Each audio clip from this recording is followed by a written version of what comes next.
They've also got this story about the NHS, Nick. Yeah, patients have no right to know if doctor is trans. This is something the NHS is saying in their new guidance.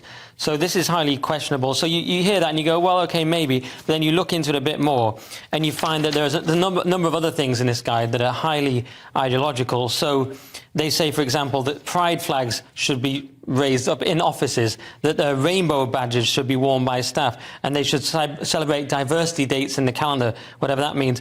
And then it's just insane ideological capture. So they're even told that to introduce themselves as them, and that Shakespeare used they, them pronouns, and the words biologically male are now offensive. And so Maya Forstater has come forward and said this is legally illiterate, it encourages sexual assault by staff on patients, and they're ignoring the principle of consent in favour of gender ideology. I mean, this is madness, isn't it? Because the NHS is clearly completely ideologically captured. They are a public service, and they're meant to serve absolutely everyone, whether they agree or disagree with this ideology. And a lot of gay people, by the way, disagree with this ideology. The idea that pronouns ought to be used, that's well, let's say it's a pseudo-religious position. Now, if the NHS started raising crucifixes everywhere and saying that you had to say prayers before every operation or whatever, I know Nick would probably support that. But Lewis, that would be a problem, right?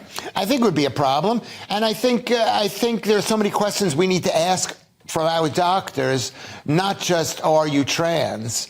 It's like I visit my doctors and I want to find out, well, what is your diet? What do you recommend? Yeah, you want to know as much about your doctor as possible. Yes, I do. And you can't ask. You can't say, are you a vegan? Do you support a vegan diet? That's slightly different, though. I mean, there are a lot of situations where it's perfectly legitimate to have a doctor of the same sex as you. That's perfectly legitimate. I mean, there's all sorts of cases where that would be the case.